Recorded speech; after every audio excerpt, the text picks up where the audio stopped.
ว่ารวบยอดการละกิเลสทั้งเบิดกันละปัญหาละอุปทานทั้งเบิดรู้มากรู้หน่อยก็ได้สำคัญดอกถ้าสิรู้มากพิสดารเพียงใดก็ช่างเถิดแต่ปล่อยว่างบ่ได้ก็บ่เป็นสาระสำคัญอีหยัง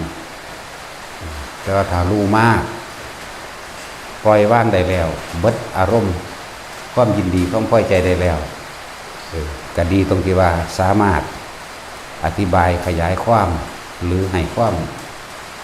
รู้ให้ความละเอียดให้ความกระจ่างกับผู้บ่ทันได้รู้ได้แยบคายกว่าผู้รู้น้อยก็ผู้รู้น้อยรู้ความเบื่อหน่ายคลายกำหนัดด้วยตนเองพอหาตะรู้ละเอียดลึกซึ้งหรือรู้อย่างมากไม่เพียงใดก็ตามแต่ว่ารู้ว่าหมดความยินดีพอใจในอารมณ์ของเจ้าของได้แล้วมันสิรู้น้อยหรือรู้มากความเสมอภาคกันมันก็มีตรงที่ว่าละอาสวะได้เหมือนกันละอารมณ์ความยินดีพอใจได้เสมอกันตรงที่เสมอกันคือว่าบริสุทธิ์เสมอกันวิมุตติเสมอกันนิพพานเสมอกันบ่ได้เกี่ยวกับรู้มากรู้น้อยรู้มากก็ดีอย่างหนึ่งถ้าหาสิเปรียบเทียบแล้วก็คือถ้าว่าพระสารีบุตรเป็นผู้มีปัญญามากแต่ว่าการปฏิบัติบำเพ็ญของเพิ่นคือ14 มื้อจึงบรรลุอรหันต์ได้ถ้าว่าพระโมคคัลลาปัญญาบ่หลายก็คือบรรลุ7 มื้อบรรลุเป็นอรหันต์ได้นั่นแหละว่ารู้มากรู้น้อยก็บ่ได้เป็นสาระยังสิเอามาตัดสินกันว่าไผพ้นหรือบ่พ้นดอกว่ารู้มากก็บ่แม่นว่าเข้าใจว่าพ้นแล้วดอกรู้มากบ่พ้นก็มี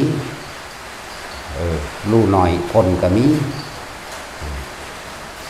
แต่ว่าพวกเฮาสิฮู้หยังมากหรือบ่มากก็ช่างเถิดบ่ต้องเอามาเป็นสาระสำคัญใส่ใจเจ้าของบ่ต้องมาน้อยใจบ่ต้องมาสงสัยอีหยังดอกรู้แค่ลมหายใจนี่สุดแล้วรู้สึกอยู่กับลมหายใจนั่นจบแล้วเด้จบแล้วตัดความกังวลสงสัยออกเบิดมันจะรู้หรือจะเห็นอีหยังก็จัง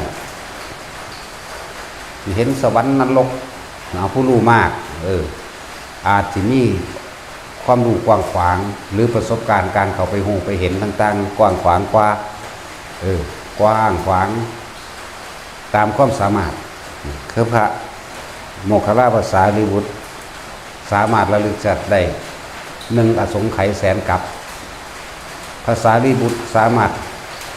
นับเม็ดฝนทุกเม็ดที่ตกใน1 กับได้นับได้ทุกเม็ด1 กับฝนตกร่วมแล้วทั้งหมดกี่เม็ดแต่ว่าพระโมคคัลลานับบ่ได้หนึ่งกับเด้บ่ได้หน่อยเด้อย่าลืม1 กับแล้วก็แยกได้ว่าตกลงในระหว่างป่าและภูเขาเท่านี้ตกลงในน้ำทะเลเท่านี้ตกลงในน้ำจืดได้เท่านี้แยกเม็ดนะนี่พูดถึง1 กับเด้บ่แม่นมื้อนึงเด้ก็ใช่ว่านี่ตกลงในทะเลทรายเท่านี้แยกได้แล้วพระโมคคัลลารู้บ่ได้มองนี้แต่ก็บ่แม่นว่าสิเอามาเป็นสาระสำคัญว่าไผเก่งไผบ่เก่งเด้มีความบริสุทธิ์เสมอกันโดยธรรมโดยทิ้งไอ้ความรู้ทั้งเบิดเพิ่นทิ่มเบิดเด้เข้าใจบ่ล่ะจึงแต่ว่าเพิ่นแยบคายในการอธิบายขยายความซื่อๆดอกจังละจังว่าบ่ต้องน้อยใจว่าเจ้าของบ่รู้นั่นบ่เห็นนี่มันเป็นหยังสิรู้ลมหายใจเจ้าของบ่ได้แล้วนี่แน่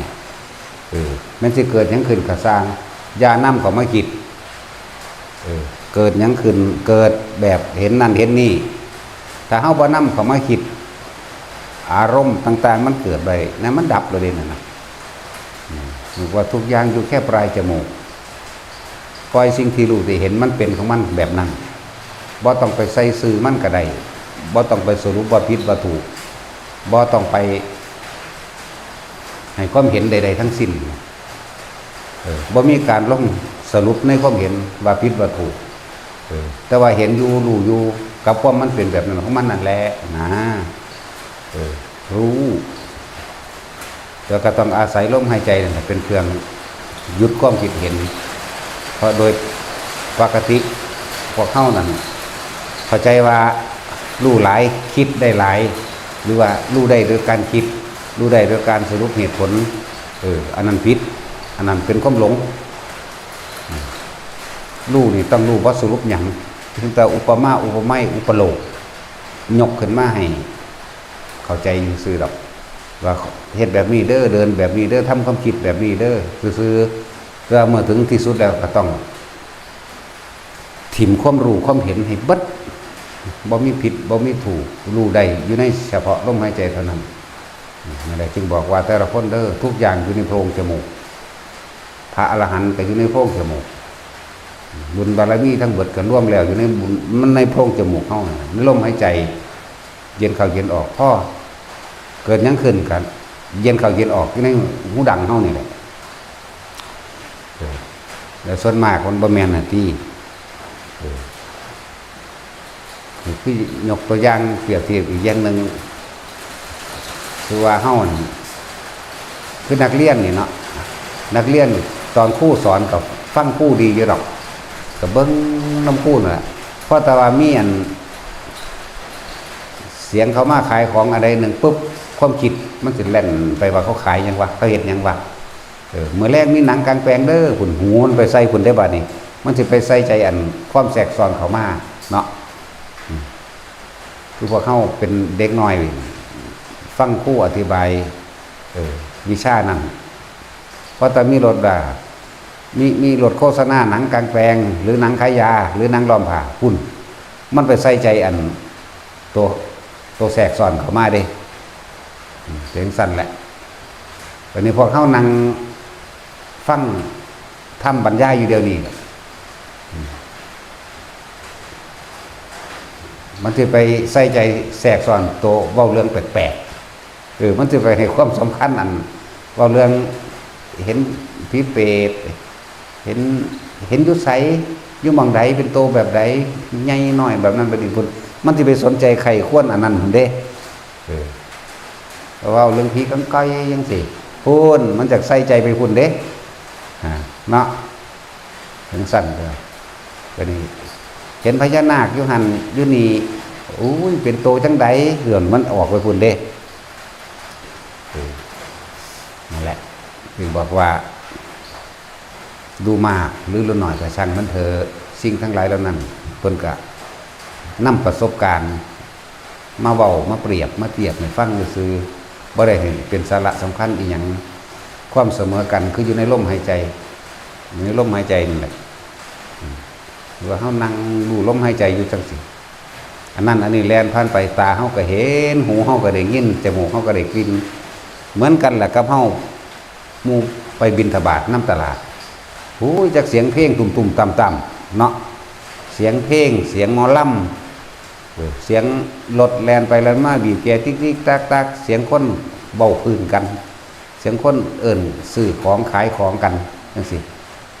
เฮาอยู่แค่ความรู้สึกโตนึงเด้ในความรู้สึกโตนี่บางองค์คนก็อยู่ในลมรู้สึกโตกับลมบางองค์คนก็อยู่กับอาการปิติปราโมทย์หรือนิ่มๆนุ่มๆกลางหน้าผากก็ว่าไปอยู่ในการอยู่ในฌานแห่งตนเพ่งอยู่ในจิตที่เป็นหนึ่งความรู้สึกโตที่เป็นหนึ่งอุณาโลมมาแล้วทางหัวมื้อนี่แหละแค่นี้มันก็ผ่านไปได้แล้วนะแต่ว่าที่มันบ่ผ่านว่ามันเป็นเพลงที่เจ้าของเคยได้ยินได้ฟังหรือบ่มันมักเพลงที่โดยเจ้าของมักอยู่แล้วมันจะแวบไปนำรถเด้ความคิดมันจะไปรถเด้มันชินเนาะนั่นแหละเพิ่นจึงมีการฝึกหัดในการ ห้ามความคิดเจ้าของบ่ให้มันเล่นไปตามสัญญาเก่าบ่ให้มันไปให้ความสำคัญสิ่งทั้งหลายแล้วนั้นเพราะเฮาให้ความสำคัญอันใดก็ช่างเฮาก็เป็นทุกข์กับนั้นถ้าว่าเป็นทุกข์กับนั้นทุกคนอาจจะบ่เข้าใจเป็นทุกข์กับนั้นคือจิตมันรู้ในสัญญารู้ในเวทนารู้ในสังขารรู้ในวิญญาณนั่นแหละแต่ว่าถ้ามันคิดออกไปได้บัดจิตนี่กับผู้รู้มันก็รู้แต่มันคิดออกไปบัดนี้เกิดกายไปมีความพึงพอใจมีอารมณ์อยู่ในเพลงนั้นๆเสือกตายตอนนั้นติมันก็ไปเกิดก็อันนั้นแหละเป็นเหตุให้ไปเกิดไอ้ความพอใจในเพลงนั่นน่ะไปเป็นเหตุแม้กระทั่งความบ่พอใจในเพลงก็คือกันเด้อุ้ยจะเปิดยังดอกมันบ่ม่วนแท้นั่นแหละพอดีตายกับตอนนั้นเลยมันไปล่ะเรียกว่าเป็นทุกข์กับอันสิ่งที่เฮาพอใจนั่นแหละความบ่พอใจกั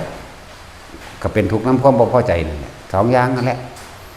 จังว่าอยู่ในความรู้สึกดีกว่านะสิรู้มากรู้น้อยรู้มากไม่เป็นใดก็ช่างสู่รู้ลมหายใจบ่ได้เด้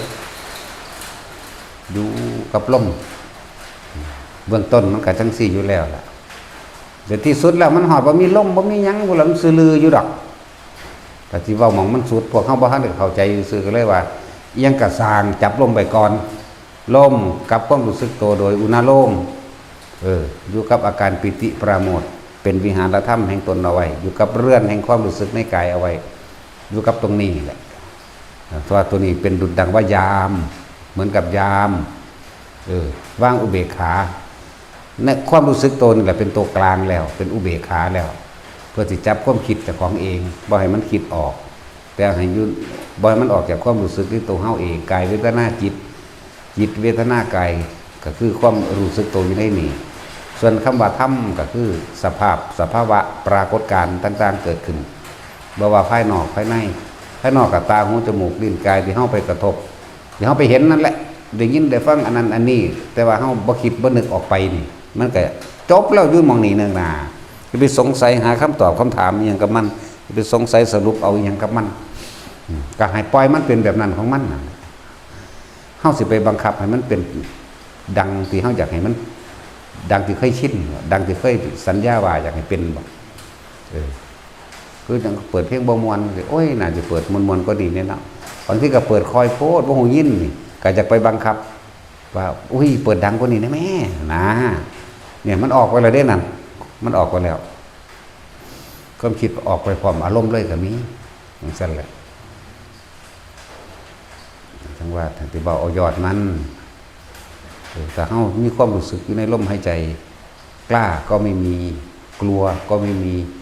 ผิดก็ไม่มีถูกก็ไม่มีบุญก็ไม่มีบาปก็ไม่มีเด้ลมหายใจแนวอุณาโลมแนวเป็นการบ้างกีเป็นอุเบกขาบ่ทั้งจังสิกระทบกระทั่งบ่หวั่นไหวก็เลยเอิ้นว่าจิตที่ถูกโลกกระทำกระทบแล้วย่อมไม่หวั่นไหวแต่ก็ต้องอาศัยจิตที่ตั้งมั่นตั้งอยู่ในเลื่อนกายแห่งตนตั้งอยู่ในอุณาโลมนี่แหละตั้งในกลางหน้าผากนี่บางคนทำความรู้สึกอันนี้เว้าเข้ามารู้สึกตัวทั่วพร้อมหลายๆคนก็สิเข้าใจว่าทั่วร่างกายทั้งเบิดก็ยังบ่ทันได้ก็เลยเน้นจุดเข้ามาเลยว่านิ่มๆนุ่มๆกลางหน้าผากมั่งหัวมั่งหน้าอกมั่งเฮาเด่น3จุดนี่แหละอยู่นี่แหละผู้ใดอยู่หน้าผากก็อยู่ได้นิ่มน่วงนึบๆเย็นอย่าเยือกเข้าไปในกระดานหน้าผากก็เย็นไปไปกลางหัวก็กลางไปไปหน้าอกก็หน้าอกไปแม้นสิมีอาการอื่นๆแทรกซ้อนร่างกายขึ้นมากระจังมันคือเฮาน่วงอยู่กลางหน้าผากบางที่ขนลุกสู้บ่ต้องไปสนใจตัวขนลุกนี่มันออกได้แต่สนใจสงสัยใครอยากรู้ว่าคืออะไรนี่บ่ต้องอยู่นี่เลยบางที่ก็โยกบางที่ก็เห็นแสงบ๊อบๆแวบๆอันนั้นอันนี้ได้ยินเสียงเปรี้ยงๆป้างๆจังซี่นั่นแหละคือวิธีควบคุมความคิดบ่ให้มันคิดออกไปให้มัน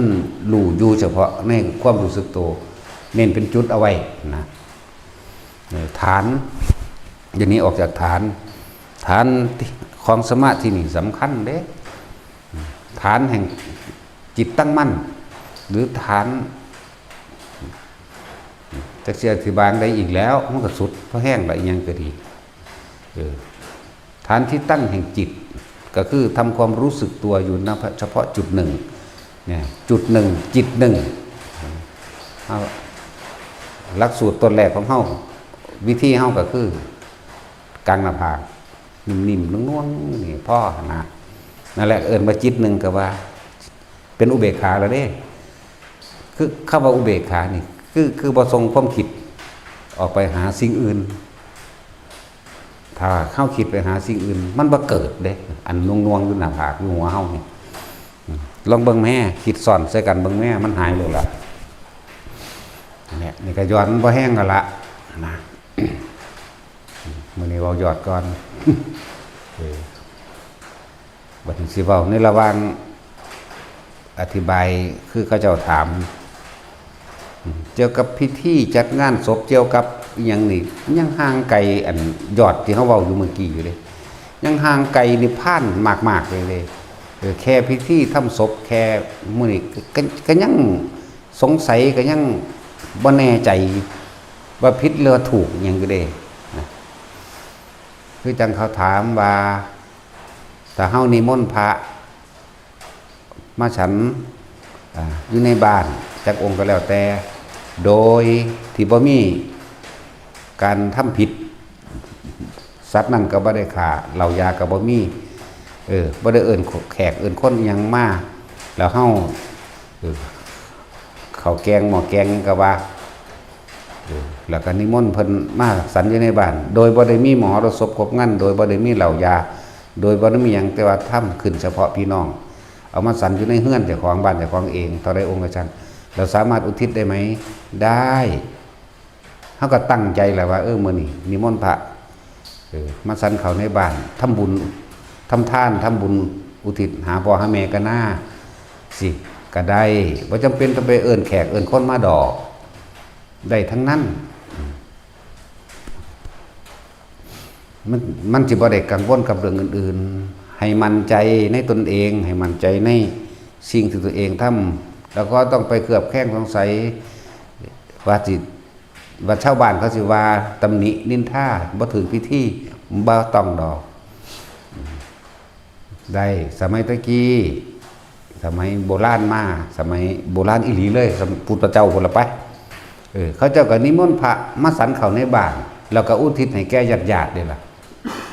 พระเจ้าพิมพิสารก็นิมนต์ไปสันอยู่ในวังเพิ่นนั่นแหละแล้วก็เพิ่นก็อีทางเมญาตินังสุขิโตโหตุญาตโยขอผลทานบุญกุศลกรรมดีที่ข้าพเจ้านี่จงมีแด่ญาติของข้าพเจ้าแค่นี้นึงเด้อล่ะก็บ่นี้เหล่ามียามีมหรสพของมันอีหยังนั่นแหละสำหรับคนที่ถามว่าแบบนี้ได้บ่ได้แม้นกระทั่งว่าคิดจะเฮ็ดผู้เดียวมาเฮ็ดอยู่วัดก็ได้ตั้งใจว่ามื้อนี้ไปทำบุญหาอีแม่กูก็น่าอีพ่อก็น่าอีปู่อีย่ากูก็น่ากับเขาที่พวกเฮาเตรียมมาแค่อย่าง2อย่างคือเฮามาจังหันทั่วไปนี่แหมมากอะของมันตั้งใจไว้แล้วมันก็ไปของมันเองนี่ล่ะก็นึกอยู่ในใจพี่แต่ก็อุทิศไปขอผลทานบุญกุศลกรรมดีที่ข้าพเจ้าก็ทำมาตั้งแต่อดีตจนถึงบัดนี้จงถึงแด่เจาะจงก็ได้มารดาของข้าพเจ้านางกนางขอบิดาข้าพเจ้าก็ว่าไปสิเฮ็ดให้เจาะเพาะเจาะจงก็เจาะลงไปปู่ชื่อย่าชื่อตาชื่อยายชื่อเจาะจงไปก็ได้ลูกหลานเล่นหล่อนได้ทั้งเบิดลุงป้าอาอาวหรือหมู่พวกผู้นั้นผู้นี้ตายก็เจาะจงไปได้เลยบ่ได้ต่างกันดอกกับอันนิมนต์พระไปสันอยู่บ้านหรือเอามาเฮ็ดอยู่วัดก็ดีถ้ากังวลเข้าหม้อแกงหม้อมาเลยมาเฉพาะครอบครัวเจ้าของก็คือว่าสิเฮ็ดให้พ่อให้แม่เจ้าของกับลูกผู้นึงคือกันตัวคือบ่เฮ็ดให้แม่นบ่ล่ะเป็นบ่หาตั้งแต่ไปประชุมกันว่าจะต้องเฮ็ดเป็นหมู่คณะมันจังแล้วคือประเพณีหรือพิธีเด้เฮาเฮ็ดของเฮาซุมื้อไปเรื่อยนี่ก็ได้หรืออาทิตย์หรือทุกวันพระจังซี่ก็เฮ็ดไปได้ทั้งนั้นเพราะว่ามันสิบ่ได้กังวลบ่ได้เกี่ยวกันกับว่าเอิ้นแขกเอิ้นคน มีเหล่ามียามีจังหนังมหรสพคนอีหยังเฮ็ดไปเลยแล้วไปเลยตายไปเลยแล้วก็แล้วไปเด้อันนี้โดยประเภทนี้10 ปีจังมาคุยกันเฮ็ดบุญหาอีแม่เนาะเฮาก็ออกเงินกันก็อีมาลึงถึงถือเฮ็ดตามประเภทนี้เด้อพ่อแม่พาเฮ็ดมาเฮ็ดจังได๋ไทบ้านไทเมืองก็พาเฮ็ดมาเฮ็ดจังได๋ก็ต้องเฮ็ดตัวว่าซั่นของบางอย่างมันก็บ่เป็นไปตามธรรมบ่เป็นไปตามความจริงนะแต่เป็นแค่ว่าประเภทนี้ซื่อๆย่านเสียหน้าเสียตาย่านเขาเว้าเขาว่าหลายๆย่านนั่นแหละก็เลยต้องเฮ็ดจังซี่ก็มีบัดนี้ได้มื้อนั้นมื้อนี้แล้วก็มีแต่ญาติเจ้าของนั่นแหละมาร่วมเงินกันจ้างหนังจ้างหมอลำขางัวขาควายกับญาติเจ้าของก็แค่ว่าไปหาเอิ้นเฮือนนั่นเฮือนนี่ไปหาเชิญแขกนั่นเองมาร่วมเป็นสักขีพยานในการทำบุญหาพ่อหาแม่เด้อได้ทำแล้วเด้อเขาจังสิบ่เว้าพื้นว่าโอ้ยพ่อกับแม่มันตายมันก็ยังบ่ทำบุญหาเด้มันสิเป็นจังซั่นแม่นบ่เอิ้นเลยแม่นบ่อีหยังเลยก็เฮ็ดแต่เจ้าของเลยนิมนต์พระมาไปสันในเฮือนก็เว้าเอาเบาๆนั่นก็ได้เด้ล่ะโอ้ยมาเฮ็ดบุญหาญาหาปู่หาแม่หาพ่อนั่นนี่ไปเรียบร้อยครับขออุทิศผลทานบุญกุศลกรรมดีนี่จนถึงแด่จบละเพิ่นก็สันไปแล้วไปบ่เปลืองอันนี้มันไปเปลืองน้ำแขกน้ำพ่นที่ไปเจ้าของไปเซิ้นมาไปเอิ้นมาเด้ประเภทนี้จังซั่น ของบางอย่างถ้ามันสิ้นเปลืองเกินไปกับมันบ่เป็นไปตามความจริงว่าเฮ็ดให้พ่อให้แม่แล้วสิแล้วไปพ่อแม่หรือญาติของเฮาที่ตายไปบุญกับบาปมันขึ้นอยู่กับเขาทำตอนที่เขามีชีวิตอยู่เด้บ่แม่นบาปมันสิมาได้แล้วโอ้ไปสวรรค์แล้วพ่อกูแม่กูตอนที่เขาตายไปไม่จนฮอด10 ปีสิบ่เคยคิดทำบุญให้เลยบ่สิบ่เฮ็ดนั่นเฮ็ดนี่ให้เลยบ่สิมาเอาแค่เดียวนี่บ่แม่นว่าซั่นบางคนก็เป็นซั่นอีหลีเด้ขนาด10 ปีแล้วมาร่วมกันนึงโอ้ยข่อยยากอยู่มาบ่ได้ดอกก็มีเด้ทั้งแล้วก็อีกอย่างนึงทำบ่ถูกต้องตามความเป็นจริงบ่เป็นตามความจริงโดยการทำบุญหาอีหลีนั่นน่ะจะเป็นไปตามความเชื่อซื่อๆนะความเชื่อว่าเฮ็ดจังซี่แล้วสิแล้วไปพ่อแม่สิได้ขึ้นสวรรค์พี่น้องสิได้ขึ้นสวรรค์จังซี่นะจังซั่นแล้วมันยังไกลครับที่เฮาแสดงตอนแรกอยู่ที่เขาแสดงธรรมเรื่องอานาปานสติอยู่เรื่องนิพพานอยู่ไกลหลายแต่อันนี้ยังบ่เข้าใจยังอยู่นั่นแหละเฮามาตาเฮาก็ได้นี่คือเฮามาอยู่เดี๋ยวนี้นึกเอาดูเอาก็ได้ตัวนึกบ่อยๆนึกมากๆก็ได้ตัวผลทานบุญกุศลกรรมดีที่เฮาเฮ็ดมาแล้วมันจื้อบ่ได้คุณแต่นึกรวบไปโลดถึงแด่โลดถึงแด่มารดาบิดาของข้าพเจ้าตัวถ้าบ่มั่นใจอะไรของเฮาบ่ได้วางสั่นเด้เฮ็ดจังได๋มันก็ไปหาพ่อแม่ละก่อนของเฮามันมั่นใจแล้วของเฮามันบ่เคลือบแคลงสงสัยหยังแล้วขอผลทานบุญกุศลกรรมดีที่ข้าพเจ้าก็ทำมาแล้วตั้งแต่อดีตยังไงไม่รู้ละตอนต้นจนถึงปัจจุบันณขณะนี้จนถึงแด่สรรพสัตว์ทั้งหลายไม่มีที่สุดไม่มีประมาณทุกหมู่เหล่าบรรดามีเขารวบตัวเดียวเลยนี่คือความในใจเดียวเห็ดซูมือละเจอบ่ได้มันนึกได้ยังไงก็ว่าไปของมันเอง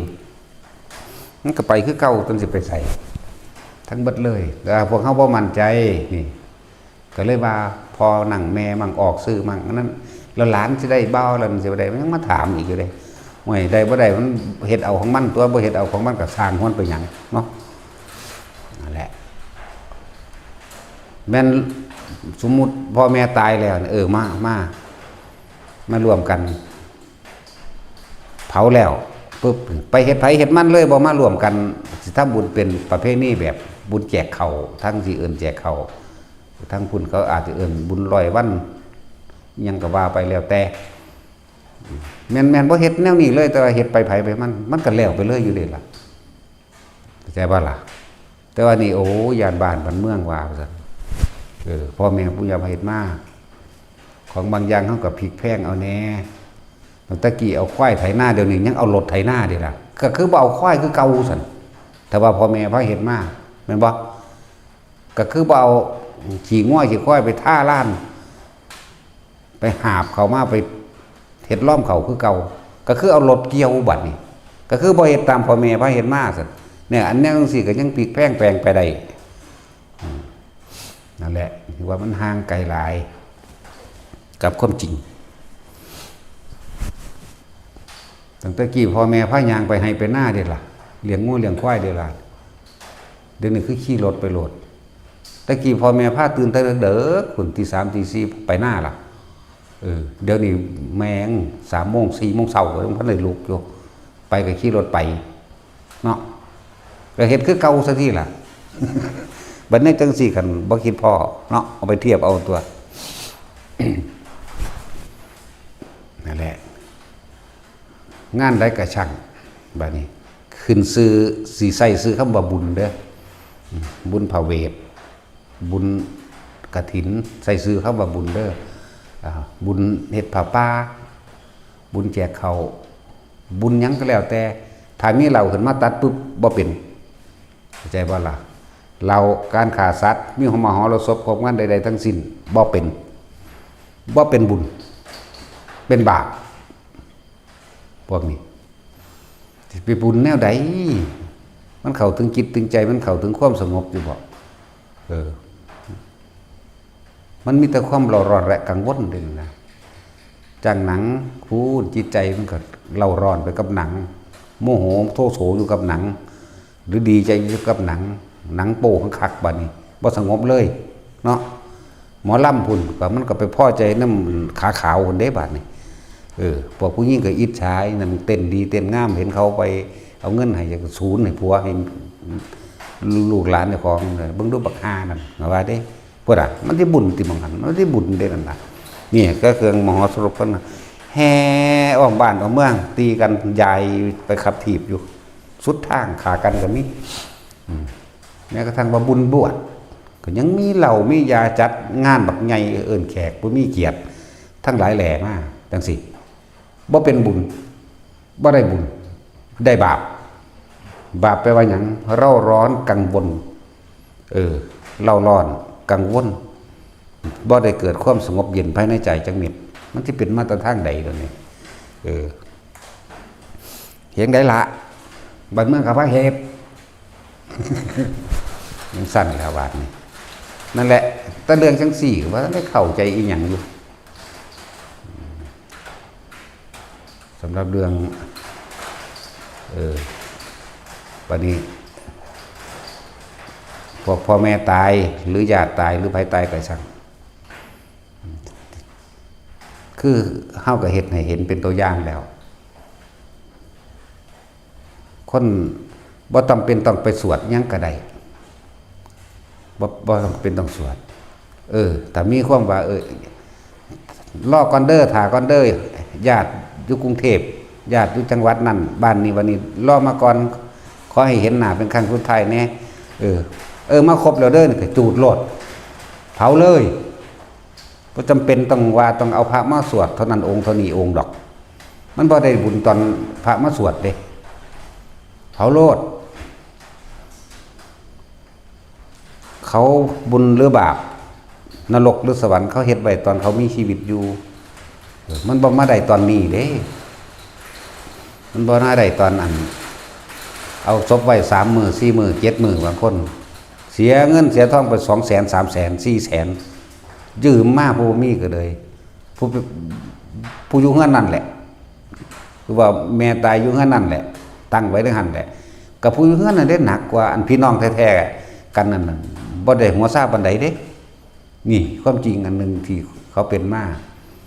มันได้มูลแม่มันได้มูลพอเห็นบ่ล่ะไปจังซั่นเด้เลยบ่ได้หัวซาว่าสิเอาเงินมาซอยกันแต่ก็พวกเขาพาเฮ็ดจังซี่ชาวบ้านพาเฮ็ดเอาศพไว้เท่านั้นคืนเท่านี้คืนวันคลั่มเผาบ่ได้วันจันทร์วันอังคารเผาบ่ได้8 ค่ำเผาบ่ได้15 ค่ำเผาบ่ได้แล้วสารพัดแล้วแต่เขาสิหาแนวมาว่าบัดนี้ยังมีการเล่นการพนันใส่ในหันอีกเนี่ยมันบ่ได้เป็นจังเม็ดเดือนนะ กินเหล้าเมายาทกเถียงกันอยู่เนี่ยก็มีพี่น้องพิดกันตีกันก็มีพวกมาในงานนั่นกันก็มีไปเฝ้าศพเฝ้าเสิร์ฟยังเฝ้าหยังอยู่หันตัวนี้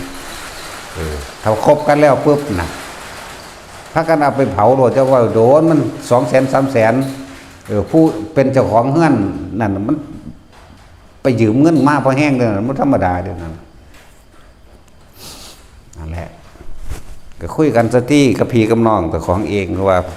เอาพอตายยังสิโทรหากันแล้วญาตินั่นนี่มาเดี๋ยวเพิ่งเผาเด้อกูไปหอดก้อนก็ไปหอดแล้วปุ๊บปั๊บก็เอาเผาไปติดต่อเมียนบางใดบางหนึ่งไว้ก็ติดต่อไปส่วนตัวส่วนหรือว่าส่วนก็สั่งเอาเลื่อยโหลดอยากว่าล่ะผู้ใดบัญญัติมาเผาน้ำมันพอมันไม่ได้ยากเลยไม่ได้ให้ไปเสียเงินเพราะบาทด้วยล่ะ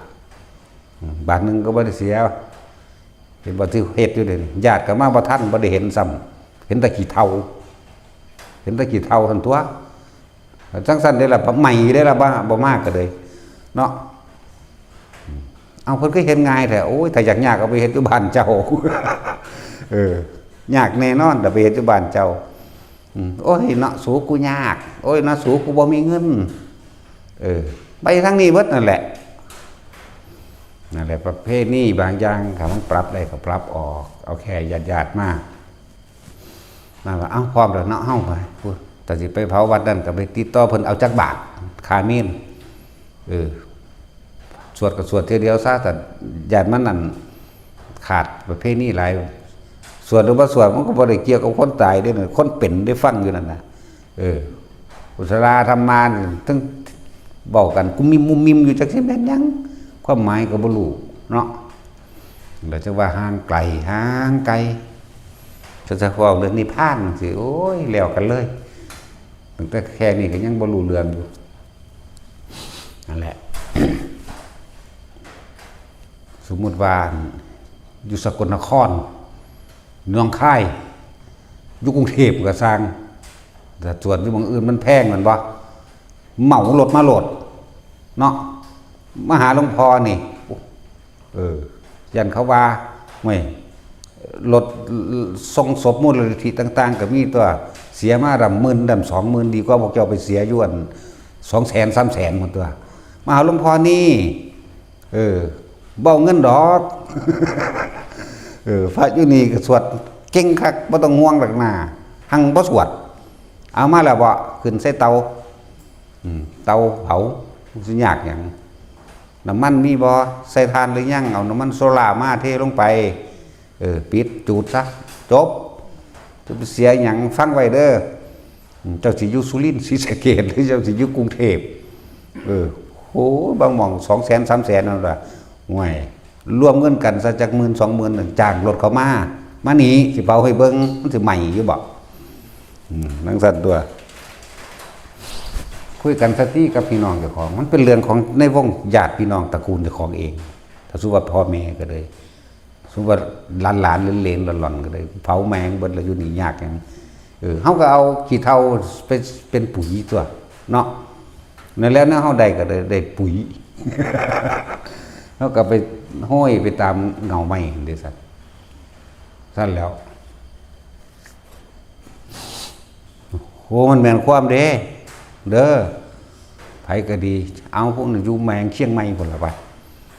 ถามรถเขาเขาไปให้บ่เอา 20,000 จังสิเอามาโลดถ้าจัดอยู่หั่นหมด 200,000 พุ่นแหมเอา 20,000 เนาะเอาหลวงพ่อมาเผาอันนี้ให้แน่นี่โทษติดต่อแอดมินเข้ามาเด้อเอาสิเอาศพมาเผาเด้มาจากเชียงใหม่เชียงรายแม่ว่าซั่นเตรียมให้เรียบร้อยแล้วมาหอดปุ๊บเอาศพใส่ทิ้งไว้ปุ๊บพวกเขาเมื่อน้ำรถเลยก็ได้ เมื่อน้ำรถโหลดเมื่อน้ำรถมาส่งนั่นแหละเขาเผาอยู่นี่แล้วเขาก็เอาขี้เถ้านั่นแหละไปแต่เห็ดปุ๋ยมันไม่ได้เกี่ยวกันเด้ครับสิไปนรกสวรรค์มองใดมันเกี่ยวตรงที่เขาเห็ดไว้จนชินตอนที่เขามีชีวิตแล้วเด้อคิดเบิ่งดีๆเด้อแม่นหรือบ่แม่นเด้อแต่เผาอยู่บ้านแม่กูบ่400,000 500,000บ่ดิยังต่ำกว่า100,000กว่าอันกว่ามันเป็นปลายนะบ้าเหมารถจัก10,000ไปหาหลวงพ่อก็ได้เด้ล่ะเนาะ เอาว่าความจริงได้นี่เอามาลงเมืองแม่เผาแมงอีหลีนั่นแหล้วเนาะตัดสินหรือเผาตัดสินเป็นตัวอย่างซะเนาะ ก็แถวเฮ็ดให้เบิ่งดอกตัว คุยกันเฉพาะในครอบครัวเจ้าของนี่ง่ายๆมันเป็นสูมือในแพงเด้ฟังเขาเว้ากันเขาสิจัดพวกอสมหรืออีหยังในหมู่บ้านนั่นแหละเซาเต้นเท่านี้โต๊ะและเต้นและอีหยังต่างๆในการบริการตลอดทั้งโคศกเป็นผู้เว้านั่นเขาจัดเอาเท่านั้นหมื่นเท่านี้หมื่นเด้นั่นบ่ล่ะมันสั้นแล้วบาดนี้พวกบ่ฮู้จักหยังก็ว่าอีหยังอุ๊ยวันอังคารเผาบ่ได้เด้เดี๋ยวไล่เบิ่งก่อนไล่เบิ่งโอ้เอาไปมื้อพุ่นเนาะเอาไปวันเสาร์เนาะพุ่นศพอยู่4มื้อ5มื้อ6มื้อ7มื้อผู้นั้นผู้นี้ก็มาแล้วมากินแล้วบาดนี้เนาะ เจ้าก็ต้องได้เลี้ยงเขาเป็นธรรมดาเถอะแต่เขามาไหมนั่นบ่ล่ะบางพวกมาถามกินเหล้ามันบ่ซั่นบางพวกก็มาถามนั่นนี่สารพัดแน่แหละเอ้าเฮ็ดไปว่าดีนั่นแล้วด้วยมันบ่ได้เสียแพงปานนั้นดอกอยู่นี่เสียแต่ค่ารถอันนี้เฮาสิทำอสุภกรรมฐานเอาเองดอก ทานเฮาก็หาซื้อไว้หลายอยู่ดอกทาน แล้วเตาเฮาก็สิก็ให้คำพูดมันไปหาเหล็กมาเสื่อมมาเฮ็ดเอาอยู่เด้อนี่นาแล้วว่าเฮ็ดให้เบิ่งหน้านั่นแหละครับว่าคนตายขายคนเป็นขายเจ้าของแหละบ่แม่นคนตายดอกคนตายแล้วมันแล้วอย่าว่าล่ะพวกเจ้าองค์พากันไปคิดแบบนั้นเอาบุญและบาปเฮ็ดไว้ตอนที่มีชีวิตอยู่บ่ได้เกี่ยวกับแบบนั้นแม้กระทั่งการทำบุญอุทิศผลทานบุญกุศลกรรมดีถ้าว่าคำว่าบุญเนี่ยมันจากว่ามันชัดเจนก็นั่นบุญคือความสงบเย็นภายในจิตใจตัวเองก็เรียกว่าการผลทานก็เลยบอกจังสี่ซะผลทานการทำทานท่านบุญกุศลกรรมดีใช่ผลท่านบุญกุศลกรรมดีเขาจะร่วมรวบว่าบุญแต่ว่าบุญในความหมายของเฮาจริงๆคือความสงบเย็นภายในใจตัวเองคือความสบายใจบ่เร่าร้อนบ่กังวลบ่สงสัยอยู่ใดๆทั้งสิ้นไปได้คำว่าบุญของเฮาแม้กระทั่งคำว่าพระของเฮานี่เฮาเอาโสดาขึ้นไปเพิ่นเด้เฮาบ่ได้หมายเอาแค่ว่าห่มผ้าเหลืองแต่ว่าบางที่เว้าออกไปนั่นก็คือให้มันเข้าใจง่ายซื่อๆเด้เฮาบ่ได้ให้ความหมายง่ายๆปานนั้นเด้ลักษณะนั่นแหละส่วนมากเว้าหมู่ภิกษุสงฆ์เฮาส่วนพระหรือว่าพระมันบ่มีผู้ใดไปตัดสินไผได้ดอกเขารู้ในตัวเขาเองบรรลุธรรมขั้นนั้นขั้นนี้เขารู้ในตัวเขาเองแต่ว่าผู้รู้ไม่พูดเด้จักบ่ล่ะ ผู้พูดน่ะไม่รู้สึกตัวอะไรเลยจักบ่ล่ะแต่ว่าอันบรรลุนั่นบรรลุนี่ผู้ข้าเป็นอันอนาคามีแล้วเด้ผู้นี้เป็นอันโสดาบันสกิทาคามีเด้เป็นพระอรหันต์เด้โอ้แล้วศาสตร์นั่นมันบ่ได้รู้จักหยังละอันมันบ่มีคำมาเทียบดอกนะจึงว่าเฮาบ่ได้ไปยืนยันตัดสินว่าผู้นั้นบรรลุอันนั้นเด้อบรรลุอันนี้เด้อเว้าเป็นกลางๆไปก็ไปเทียบเอาเองต้องบ่ได้อยากตัดสินนะไปเทียบเอาเองหายสงสัยซะพวกถามว่านิมนต์พระมาทำทานอยู่เฮือนแต่ของเองแล้วอุทิศผลทานบุญกุศลกรรมดีที่ของเฮ็ดไว้ให้กับพ่อกับแม่นั่นได้บ่ได้พวกเจ้าก็เฮ็ดแต่พี่น้องพวกเจ้านั่นแหละหรือแม้กระทั่งว่าบ่ม่นมาบ้านแต่ของเฮือนแต่ของกระสร้าง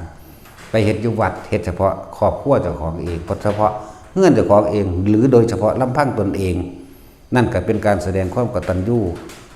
แด่บิดามารดาแล้วหรือทำบุญอุทิศให้แก่หมู่ญาติเจ้าของได้แล้วนะบ่ได้ว่าแต่มารดาบิดาญาติก็ได้แล้วหมู่พวกเพื่อนฝูงก็ได้แล้วนะซุมื้อหรือบ่ซุมื้อก็ว่าดอกก็แล้วแต่ได้จังหวะได้ก็ไปตามนั้นแต่ว่าอย่าให้มันมีเครื่องของหนึ่งเมื่อทำทาน หรือทำบุญยังกับอย่าขอนี่ถ้าเฮาไปขอเฮาไปแลกมันบ่ไปตัณหาของเจ้าของเองลังเอาไว้แล้ว มันอุทิศบ่ไปให้ส่วนทานให้ส่วนบุญบ่ไปเพราะเจ้าของเอาแล้วจากว่าล่ะนี่ตัวนึงพวกเจ้าเอาลอยแลกล้านคือเอาคือเฮาเอาไปแลกล้านนี่ซะเห็นว่าได้มาอยู่ได้ล่ะนี่ได้อยู่แตะเก่าหัวล้าน เอาลอยไปแลกล้านนี่อันนี้บอกว่าจะเอาลอยไปแลกล้านไปซื้อๆเฮ็ดไปซื้อๆนั่นแหละบ่ได้หวังผลหยัง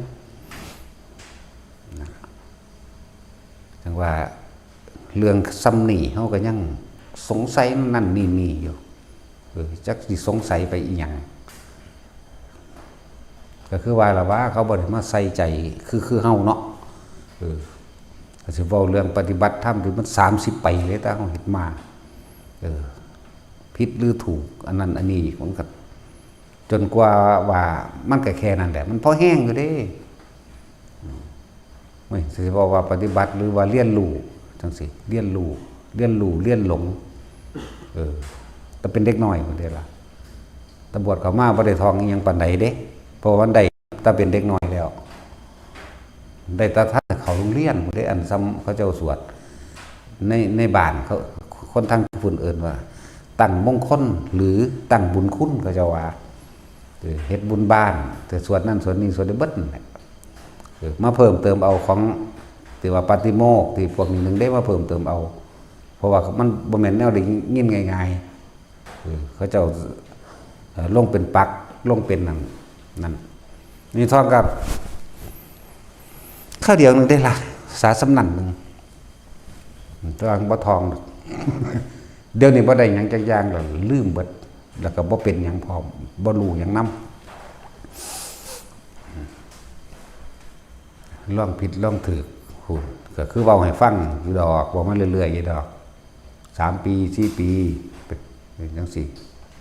ก็ไปฮู้ไปเห็นนั่นนี่ทั้งที่บ่รู้เลยหยังบ่รู้อีหยังล่ะต่างเฮ็ดไปตามนั้นมันก็เป็นไปตามนั้นมันมาฮู้ซื่อมันทีหลังซื่อ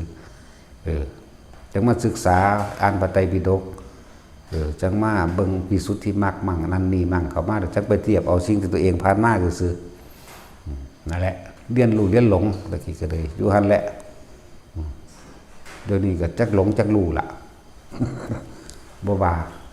อันใดเป็นประโยชน์อันใดเป็นประโยชน์ต่อผู้คนต่อสรรพสัตว์ทั้งหลายเฮ็ดอันนั้นแหละนะเป็นนี้อันนี้เป็นประโยชน์ต่อสรรพสัตว์คือรวมเบิดเลยล่ะหมูหมากาไก่คนนี่สรรพสัตว์เบิดเปรตผีอย่างต่างๆก็ช่างเถอะสัตว์เบิดนะได้มันเป็นประโยชน์เฮ็ดอันนั้นเฮ็ดโดยบ่อยากได้หยังบ่เอาหยังพร้อมเฮ็ดไปซื่อๆทำเฉยๆจังว่ามีชีวิตอยู่แค่เพียงเพื่อผู้อื่นเท่านั้นเจ้าของเบิดค่าเบิดราคาแล้วบ่มีค่าบ่มีราคาอยากว่าเฮ็ดเฉพาะเพื่อผู้อื่นบ่ได้หวังว่าสิเอาอีหยังบ่ได้หวังว่าสิเป็นอีหยังพร้อมแต่มันมีอยู่เท่านี้มีอยู่เท่าเหลือเห็นร่างกายอันนี้แหละจักมันก็ตายอยากบ่ล่ะมีหยังเด้เฮ็ดไปตายถึงได้ว่าได้เฮ็ดไปหยังอีกโอ้ยถ้าบ่ใส่ใจเจ้าของคักๆมันบ่รู้มันบ่แม่นของง่ายปานนั้นเด้ใส่ใจเจ้าของคักๆเด้บ่แม่นใส่ใจผู้อื่นเด้ใส่ใจเจ้าของใส่ใจความคิดเจ้าของใส่ใจความเห็นเจ้าของใส่ใจอารมณ์ความรู้สึกเจ้าของมันบ่ได้เป็นไปใส่ใจผู้อื่นเด้มันจ่อเข้ามาในความรู้สึกนึกคิดเจ้าของนี่เด้การก็ว่าปฏิบัติให้ตัวเองพ้นออกจากธรรมทั้งปวงต้องสิไปเว้าเรื่องฝึกกสิณจังซั่นสิโอ้ยภาษาสำนันลิดๆเด็ดๆเห็นมาเบิดแล้วล่ะหลงหลงว่าเจ้าของเก่งหลงว่าเจ้าของดีหลงว่าเจ้าของรู้พร้อมนั่นแหละเฮ็ดมาแบบหลงนั่นแหละหลงในรู้นั่นแหละแต่ว่าบ่รู้ว่าเจ้าของหลงหลงในรู้แต่ไม่รู้ว่าตัวเองหลงนั่นแหละ นี่แกเอาคำบอกมาบอกฟังซื่อๆหรอกแล้วเขาเห็ดมานานบ่แม่นแค่นี้มานานแล้วเห็ดฝึกหัดตนเองทดสอบทดลองอันนั้นอันนี้ไปเรื่อยแต่เพราะว่าความสงสัยต่างๆนานาสารพัดเขาก็เลยต้องพิสูจน์โดยตนเองถ้าเขาบรรลุโดยตนเองเขาก็บ่ยอมจังซี่นะมันเลยมีแนวเว้าหลาย มันเลยมีเรื่องเล่าต่างๆมาบอกเพื่อให้เฮาเป็นเครื่องเตือนใจตนเองนะคือบอกเรื่องพวกตายก่อนอายุหรือบอกศัพท์พอได้เข้าใจง่ายๆว่าพวกสัมภเวสีหรือเปรตบางชนิดที่11และ12คือจังเป็นเกร็ดความรู้พิเศษที่หลายๆคนเข้าใจว่าเวลาเอาศพไปไว้เมนก็ตามหรือเอาไปไว้หน้าหม่องใดหม่องหนึ่งที่ว่าเห็นนั่นว่าวิญญาณผู้นั้นจังซี่นะให้น้ำลางเจ้าของหรือยางอมเมนอยู่ก็ว่าไปจังซี่นะความจริงบ่แม่นเขาสวมร้อยนักต้มตุ๋นหลอกลวงสวมร้อยเปรตชนิดสุดท้ายนั่นแหละมันสามารถเฮ็ดได้แปลงได้ก็สวมร้อยว่าเป็นผู้นั้นแหละเพื่อสิได้เล่งทำบุญอุทิศให้บางพวกมันก็กินของอุทิศได้จักว่าล่ะกินของอุทิศเป็นกินท่านกินพวกเขาน้ำจังซี่นะหรือเสื้อผ้านี่คืออาหารของเปรตชนิดนั้นหรือของสัมภเวสีชนิดนั้นนี่เขาสวมร้อยได้ตายปุ๊บมันก็ไปเลยได้บ่แม่นเป็นนางเฝ้าอยู่หั่นบ่แม่นไปให้วื้อคือเฮาเห็นแต่ละอันแต่ละรายการก็ว่า49 วันหลังจากตายไปแล้ววิญญาณไปอยู่ไหนจังซี่เขายังบ่ต้องไปสนใจเอาเข้ามาเด้อจังซั่นหรือ7 วันไปไหนจังซี่บางคนก็เฝ้ากระดูกตัวเองบ่แม่นมันเป็นการสวมร้อยเหมือนนักต้มตุ๋นนั่นแหละสวมร้อยหลอกลวงจิตสุดท้ายความคิดสุดท้ายอารมณ์สุดท้ายก็เป็นไปตามนั้นเป็นไปตามที่ตัวของคิดถึงก็อาศัยตัวนั้นเป็นที่ตั้งเป็นที่คิดถึงในความคิดในความนึกปรุงแต่ก็เกิดอารมณ์แล้วอาจจะไปสวรรค์ก็ได้นรกก็ได้นี่ขึ้นอยู่กับความเคยชินของเขาส่วนที่ว่าไปเห็นแบบนั้นแบบนี้เรื่องลึกลับแปลกๆจังซี่เป็นพวกสวมร้อยสัมภเวสีสวมร้อยกับว่าเปรตสวมร้อยกับว่าเด้อหรือของบางอย่างว่าถูกผีหลอกเป็นผู้นั้นหลอกเป็นผู้นี้หลอกที่มีฤทธิ์มีเดชขึ้นมาแน่สามารถทำกายละเอียดถึงกายเป็นกายหยาบได้กับพวกพุ่มเทวดาก็เฮ็ดได้ลูกะเทวดาก็เฮ็ดได้เด้อบางที่ก็เป็นกุศโลบายในการให้คนไปทำบุญทำทานให้ก็มีเข้าใจบ่ล่ะนี่เป็นเรื่องที่อาจินไตยอยู่เด้บ่แม่นเรื่องสิเว้าได้ง่ายๆเด้ที่เฮานำที่เฮาเห็นนั่นแหละที่เฮารู้ที่เฮาเห็นที่มาเว้าแค่เว้าให้ฟังเด้ที่เชื่อหรือบ่เชื่อก็สร้างเด้อันนี้เป็นจังซั่นจริงๆคือผีอีสุนั่นแหละมันถือขาจักมันสิตายยามใดบ่แม่นหาก็ขาตายยามนี้เด้นอกจากฟังพุ่นล่ะมันก็ล่องๆลอยๆบ่แม่นลอยไปตามอากาศเด้ล่องๆลอยๆเว้าเทียบง่ายๆก็คือคนไร้บ้านไหมหรือหมาจรจัดจังซี่แหมสิเข้าไปสถานที่แห่งใดเขาก็ไล่หนีไปขออยู่ขอกินเขาบ่ให้เข้าบ้านเขาบ่ให้เข้าแต่ว่าเรื่องของโลกจิตโลกวิญญาณอันนั้นน่ะโลกทิพย์อันนั้นน่ะอีกแบบนึงเด้ภูมิเทวดาลุกขะเทวดาที่อาศัยในสถานที่บ่ให้เข้าบ่ให้ใกล้กับมันก็มีเหมือนกับทางสาธารณะล่ะก็ไปตามสาธารณะอันใดซะก่อนเด้ไปบางที่เขามากันเขามาแกล้งเขาไล่ทุบตีเขามีนั่นนี่เฮ็ดให้แบบนั้นเด้แต่ละตนเด้กว่าสิมาถึงเฮาได้จังซี่นะจริงๆมันก็ถือขาตายหลายปีแล้วบ่แม่นหาก็เดี๋ยวนี้ดอกนั่นแหละแต่มันก็ล่องๆลอยๆโซะเซะไปเรื่อยจึงค่อยมาอยู่นำเฮาจังซี่นะอะไรสงเคราะห์แบบนั้นสงเคราะห์โลกสงเคราะห์แบบนั้นโลกแห่งหมู่สัตว์โธ31ภพภูมิตามตำราว่าเฮาว่าจักหลายกว่านั้นหมดแล้ว นอกตำราอยากนอกตำราหลายเติบอยู่เด้ คือนอกตำราเรือนผ่านแต่ว่ามีเหตุเขาบอกมาบาเขาก็บ่ตอบให้ดอกเขาอาจจะอยากฟังก็ได้เขาว่าหนึ่งถ้าบ่บรรลุอรหันต์บ่ให้เทศขาดความจากเป็นภิกษุแล้วว่าสั่นเขาว่าให้เฮาสองบ่เป็นพระพุทธเจ้าบ่ให้เทศว่าสั่นกูสิเป็นอยู่ แต่จักย่ำใดได้ล่ะ เขาจังให้เทศเขาว่าเฮาอ่อนขาดความจะเป็นภิกษุเขาว่าปาราชิกแล้วว่าสั่นนะกูก็บ่ได้เป็นหยังนะกูสิคิกบ่งใดเดี๋ยวนี้นะพระกูก็บ่เป็นอิหยังกูก็บ่เป็นทั้งสั่นครับศีลก็บ่มีจะขอนั่นแหละก็เลยอยากแค่เอามาเทียบเพื่อให้เขากลับใจให้เบิ่งเจ้าของนะบ่แม่นมาเบิ่งผู้อื่นนะคือพระอานนท์จังซี่นะนอกตำราเด้นี่ในตำราเขาจะเขียนว่าพระอานนท์บรรลุพระโสดาบันเอาพระโสดาบันก็บ่ได้บรรลุอรหันต์เด้เพิ่นคือสอนผู้อื่นเป็นอรหันต์หลายอยู่แล้วอรหันต์บางองค์ก็มาปรึกษาพระอานนท์เด้ความเหยียบค่ายในธรรมพระอานนท์ก็รู้ความเหยียบค่ายอยู่แต่สิว่าเพิ่นก็บ่ได้บรรลุอรหันต์เด้ล่ะเพิ่นคือแสดงได้อยู่กันนะแต่ว่าเฮานอกตำราให้กายสักขีหนึ่งเอากายนี่เป็นประจักษ์พยานตัวเองว่าได้ทำตามคำสอนพระพุทธเจ้าอยู่ในคำสอนพระพุทธเจ้าอยู่แล้วกายสักขีเอาร่างกายนี่มาบวชแล้วหรือว่าศรัทธานุสาลีมีความเสื่อมั่นเต็มทีในธรรมคือเอาธรรมเป็นใหญ่ธรรมานุสาลีนี่เห็นบ่ล่ะจังซี่แล้วบ่ได้คือหมู่ปานใดเด้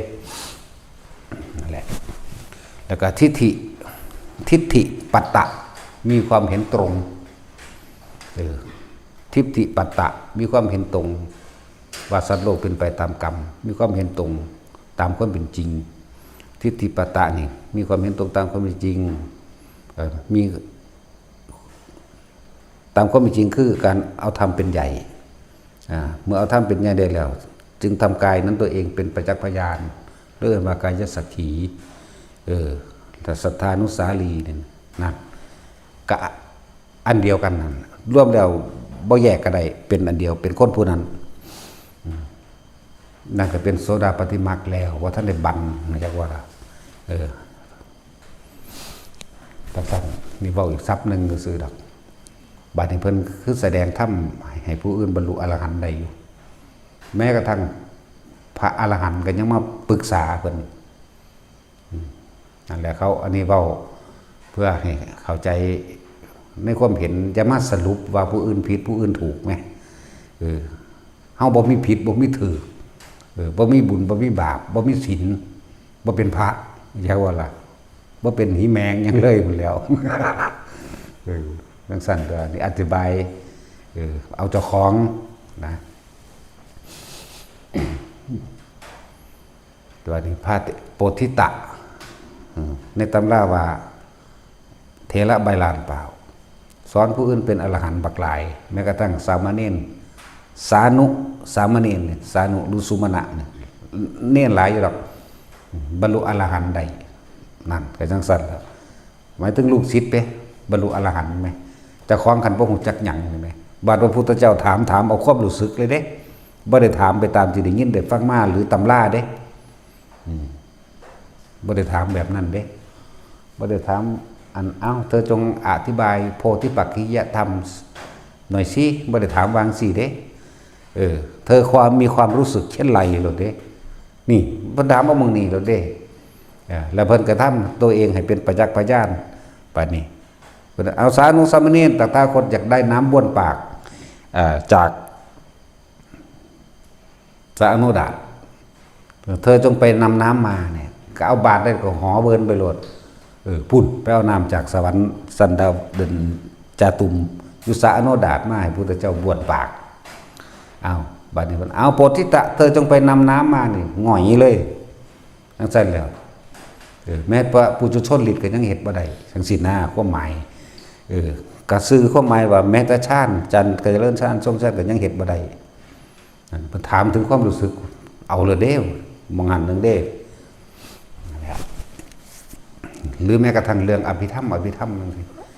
กระโพธิปักกยธรรม37นั่นแหละมันเป็นใหญ่ในธรรมทั้งปวงนั่นแหละเป็นข้อวัดปฏิบัติอันสูงแล้วก็เฮ็ดไปเถอะก็รวมอยู่ในหันเบิดเฮาอธิบายเขาก็อธิบายหลายกว่านั้นพุ่นแล้วบ่แม่นแค่นั้นเด้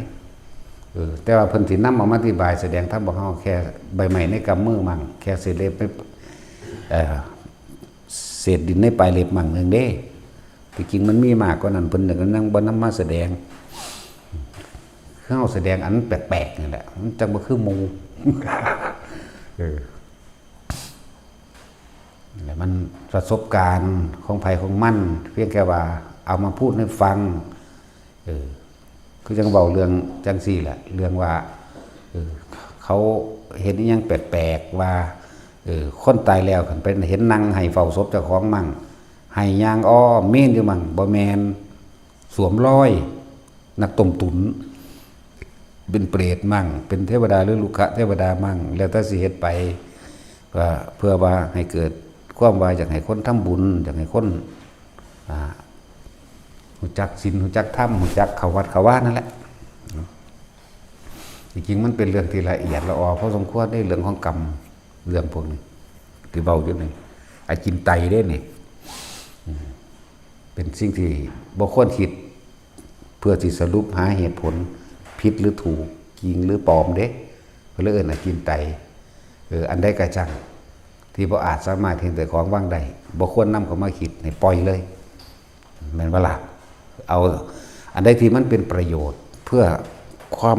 ข้ามพ้นความสงสัยหรือรู้ถึงพระนิพพานได้ก็เอาแนวจังสั่นมาดีกว่านะความหมายเพิ่นเอิ้นอาจินไตนิสัยของพระโพธิสัตว์เพิ่นสิไปเข้าใจได้นั่นแหละนิสัยของผู้ใดชาญเฮ็ดอีหยังแปลกๆเนี่ยเฮาสิไปสรุปอีหยังกับเพิ่นได้สิลงความเห็นผิดถูกกับเพิ่นได้ลงความเห็นให้ตายตัวน่ะบ่ได้จังซั่นแล้วเรื่องของกรรมกำเนิดแห่งโลกนี่4อย่างจังซั่นแหละเขาเลยเอิ้นอาจินไตนี่คำเรื่องของกรรมที่เฮาเว้าอยู่เดี๋ยวนี้เป็นเศษเสี้ยวส่วนเดียวนึงเด้หรือการให้ผลของกรรมจังซี่ว่าพระโมคคัลลาฆ่าพ่อฆ่าแม่คือมาได้รับโทษตอนนี้จังซี่เดี๋ยวมันยาวนานเนี่ยพระพุทธเจ้าเป็นผู้แสดงพระโมคคัลลาน่ะตายในชาตินี้เป็นการตายที่ไม่สมควรแก่ธรรมหรือไม่สมควรแก่ฐานะของโมคคัลลา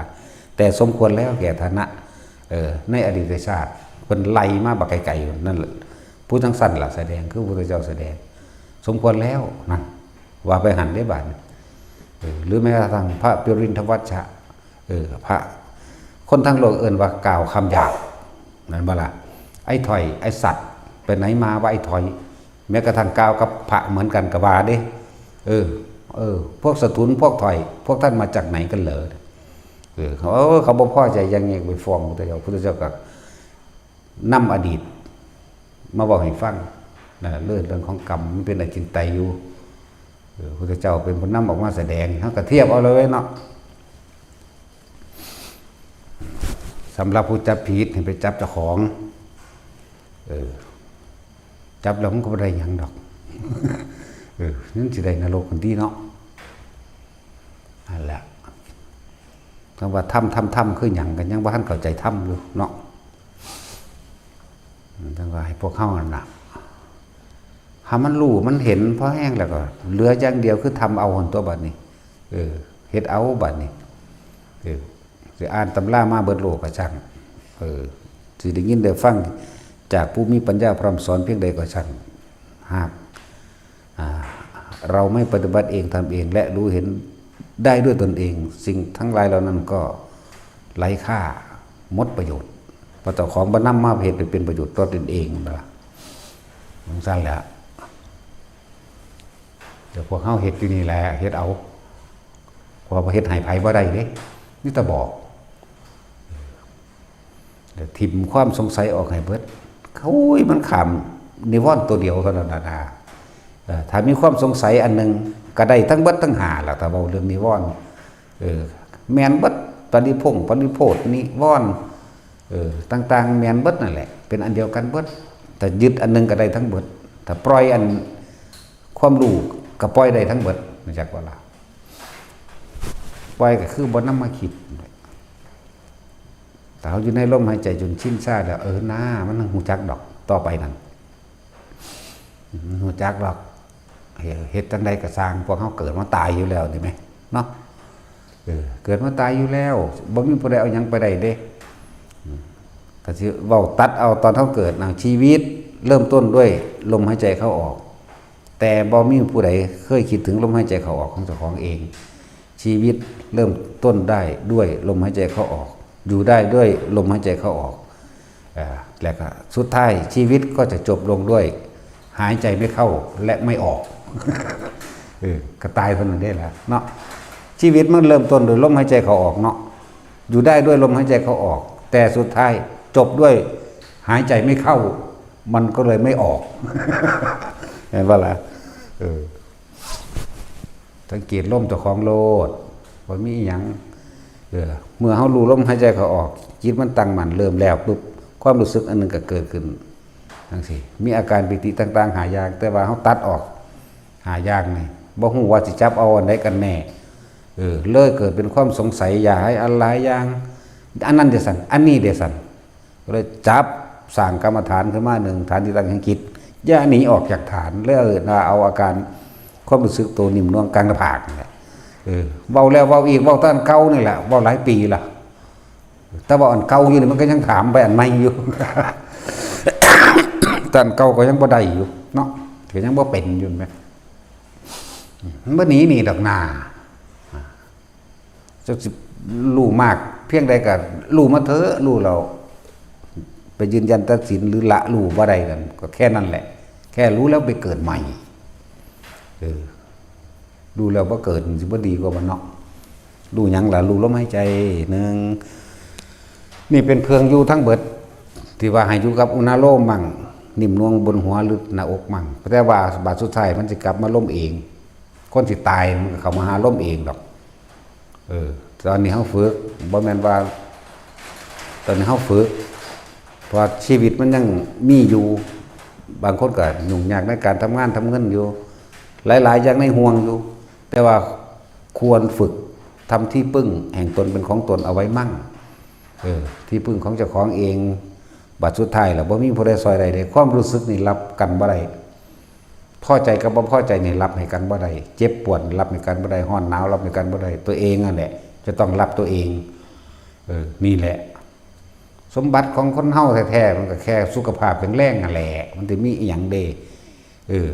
มันมีเงินหลายๆเก็บไข้ได้ป่วย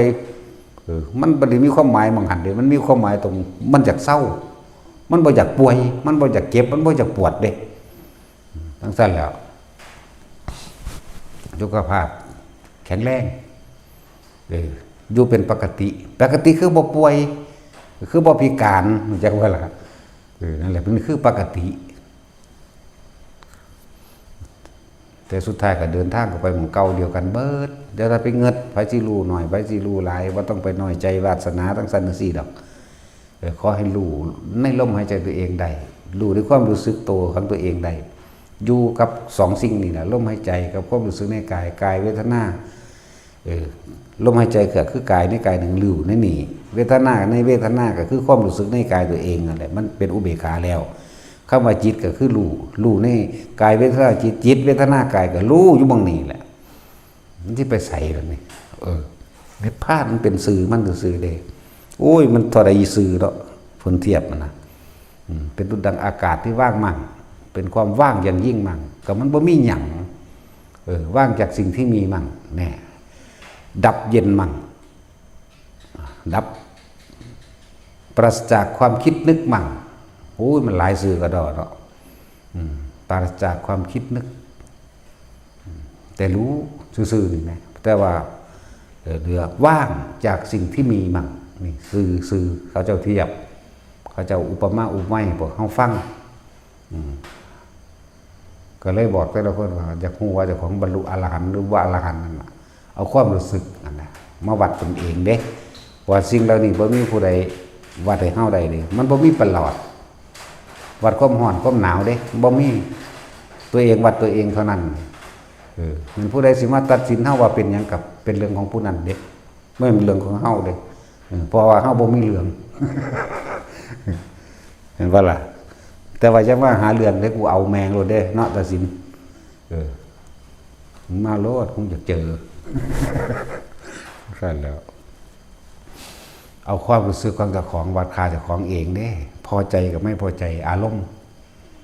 ความรู้สึกพอใจกับบ่พอใจมันตัวเจ้าของบ่ได้ดอกแนวมื้อนี้ตัวบ่ได้แน่นอนตัวผู้อื่นตัวใดพ้นแล้วตีหน้าเศร้าเราความเท็จเนาะเพื่อให้เขาเห็นอกเห็นใจยกตนเป็นคนสำคัญมื้อนี้มันโกหกได้ทุกอย่างแต่ว่าโกหกตัวเองไม่ได้ดอกนะ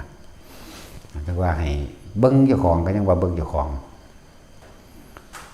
ทำ84,000 ปฐมขันธ์เอามาร่วมไว้ตรงที่ว่าสัพเพธัมมานารังอภินิเวสายะกะได้สิ่งทั้งหลายทั้งปวงไม่ควรยึดมั่นถือมั่นเข้าใจบ่ล่ะสัพเพธัมมาสัพเพเหระหรือสัพเพคือสรรพสิ่งทั้งหลายทั้งปวงล่ะธัมมาก็คือทุกอย่างนั่นแหละเบิดทุกอย่างคำว่าธรรมก็เลยเบิดทุกอย่างกุศลกรรมหรือกุศลธรรมะนี่ก็เอิ้นว่าธรรมอกุศลธรรมหรืออกุศลกรรมนี่อกุศลธรรมะหรืออัปยากตาธรรมะมีสุขมีทุกข์มีร้อนมีหนาวมีหิวมีเกิดมีดับมีแต่เรียกว่าธรรมทั้งเบิดเด้แต่ว่าบ่ควรเข้าไปยึดเอานี่แหละก็เอาอารมณ์นั่นแหละมาวัดตัวของเองนั่นแหละถึงว่าสัพเพธัมมานารังอภินิเวสายะจังซี่นี่ก็ทรัพย์นึงหรืออาจิรังวัตยังกายโยวัตวิงอาทิเสสติสุโตอเปตวิญญาโนนิรัตถังวะกลิงคลังนะร่างกายนี้เกิดขึ้นไปแล้วหาความจริงยั่งยืนบ่ได้เมื่อวิญญาณไปปราดหมายถึงความรู้สึกออกจากกายแล้วก็ผมไม่ต่างอะไรกับดุจดันท่อนไม้ท่อนฟืนอันเราไม่ควรยึดมั่นถือมั่นแน่ก็ลงไปเมืองนี้อีกอยู่ไหมอันเรืออนิจจาวัฏสังขารเราปทาวายธรรมิโนปชิตวานิรุสันติเตสัมโพธิสมโมสโขนี่ไหม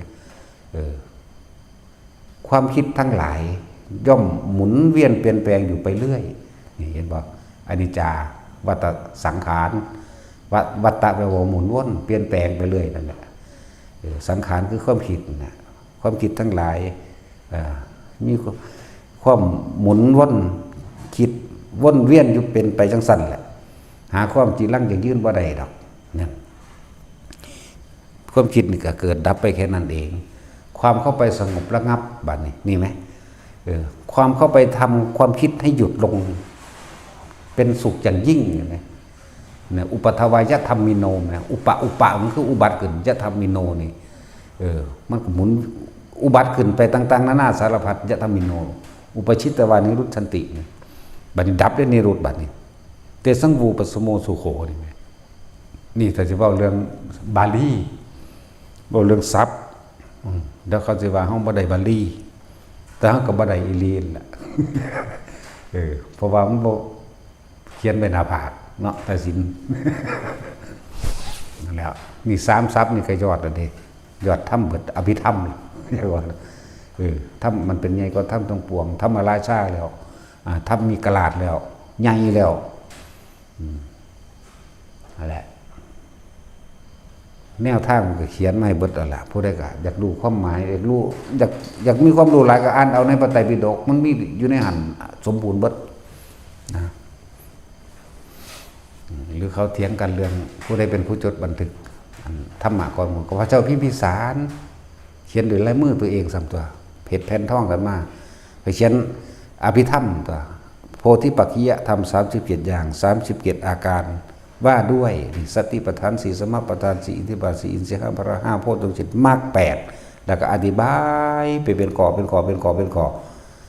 เอาไปให้เสี่ยวเพิ่นหมู่เพิ่นนั่นแหละบาดหมู่เพิ่นมาเยี่ยมมายามแล้วมาได้ฟังธรรมของพระพุทธเจ้าเพราะว่าเพิ่นมีพื้นฐานบรรลุอรหันต์ก่อนเพิ่นอีกนั่นจังซั่นแล้ว